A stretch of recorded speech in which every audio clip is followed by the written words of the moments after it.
Olá, pessoal! Na aula de hoje, daremos continuidade ao conteúdo de reações químicas e concluiremos este assunto falando sobre evidências das reações químicas. Embora não seja fácil afirmar que uma reação química aconteceu, existem alguns indícios de sua ocorrência, como a formação de gases ou precipitado, a mudança de cor e a variação de temperatura. Não basta misturar substâncias para que ocorra uma reação química. São necessárias algumas condições, como afinidade entre os reagentes e contato físico entre eles. Evidências das reações químicas através da formação de gases. O funcionamento do airbag, dispositivo de segurança presente em alguns modelos de automóveis, é um exemplo de reação química com formação de gás. No momento do impacto, um impulso elétrico produz a detonação de uma mistura de substâncias, como a azida de sódio, NaN3, e o nitrato de potássio, KNO3, que reagem rapidamente produzindo gás nitrogênio, N2, que infla o balão feito de material bastante resistente, fazendo assim com que evite o impacto do motorista com o volante. Evidência de reação química pela formação de precipitado. Em alguns casos, percebemos a evidência da ocorrência de uma reação química pela formação de uma substância sólida insolúvel, chamada precipitado.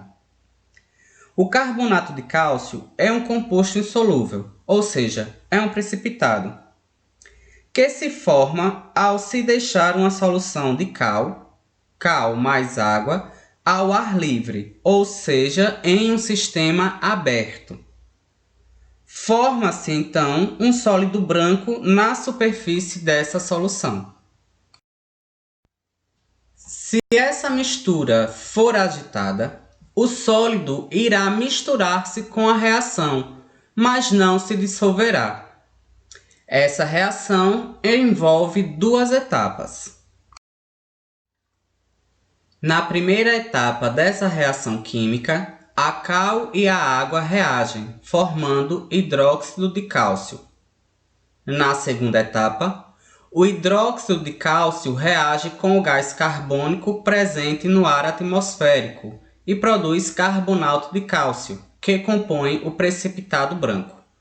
Lembrando que esta reação está ocorrendo em sistema aberto. Evidência de reação química através de mudança de cor. Em alguns casos, o produto de uma reação química pode apresentar cor diferente dos reagentes envolvidos, indicando a ocorrência de reação.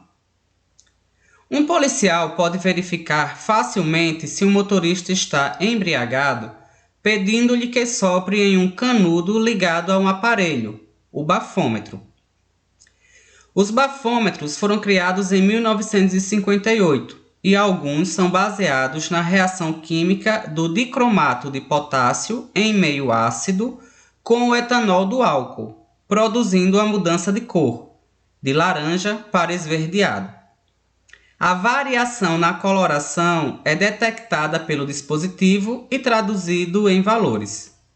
O teste demora cerca de 1 minuto e meio para indicar o resultado.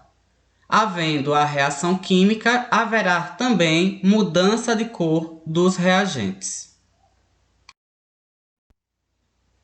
Além da mudança de cor, algumas reações químicas também formam precipitado.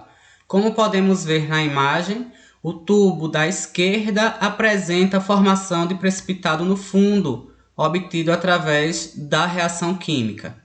E no tubo da direita é mostrado o momento em que ocorre a reação química de mudança de cor entre a mistura dos reagentes.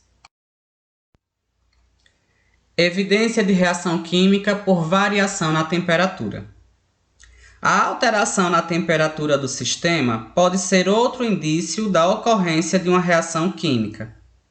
Em alguns casos, a temperatura aumenta, indicando uma possível reação exotérmica, em que há geração de calor. Em outras reações, notamos o abaixamento da temperatura do sistema, mostrando que ocorreu a absorção de energia durante o processo. Essas reações são chamadas de reações endotérmicas. Nas reações exotérmicas, a energia é liberada. Nas reações endotérmicas, a energia é absorvida. Nos dois casos, em forma de calor. Classificação das reações químicas. Agora veremos as reações químicas classificadas em 4 grupos principais: as reações de síntese ou reação de adição, reações de decomposição ou reações de análise, as reações de simples troca e as reações de dupla troca. Existem vários outros tipos de reações químicas que serão abordadas futuramente. Por enquanto, focaremos nesses 4 tipos de reação. Reações de síntese ou adição e decomposição ou análise, que correspondem às 2 primeiras classificações. Temos a reação 1, com 2 moléculas de hidrogênio reagindo com uma molécula de oxigênio, formando 2 moléculas de água. E temos a reação 2, com 2 moléculas de H2O2 em estado líquido, que decompondo, podemos formar 2 moléculas de H2O, de água líquida, mais 2 moléculas de O2, de oxigênio em estado gasoso. Observando os reagentes e os produtos dessas reações, notamos que a primeira reação, o hidrogênio reage com oxigênio formando a água, uma molécula comparativamente mais complexa. Na reação 2, ocorre o inverso. O peróxido de hidrogênio, ou água oxigenada, decompõe-se produzindo água e gás oxigênio. A reação 1 é uma reação de síntese ou adição, em que 2 ou mais substâncias reagem para formar uma substância nova ou mais complexa. A reação 2 é um exemplo de reação de decomposição ou análise, em que uma substância se decompõe, originando 2 ou mais substâncias novas. Reações de simples troca. Nas reações de simples troca ou deslocamento, uma substância simples reage com uma substância composta, formando uma nova substância composta e uma nova substância simples.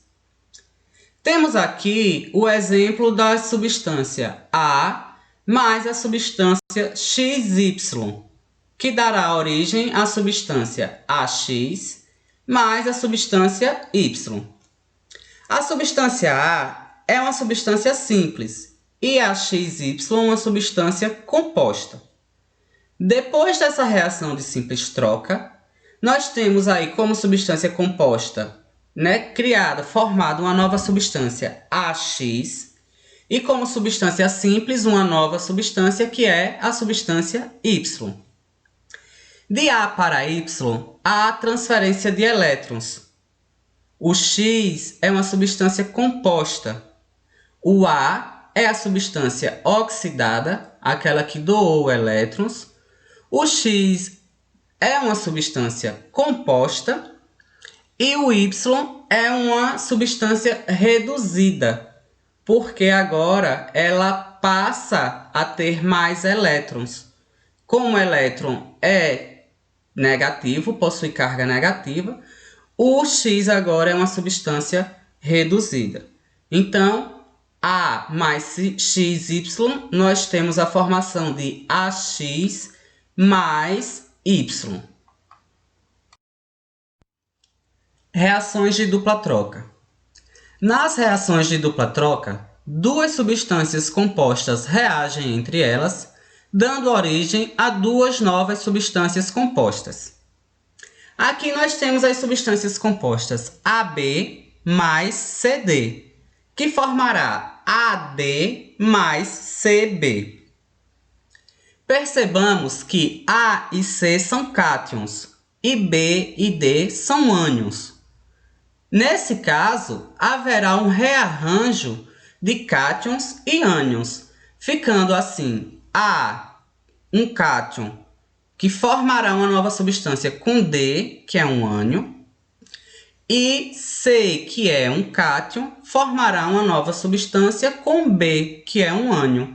Então, aí nós temos um rearranjo de cátions e ânions, dando origem a novas substâncias.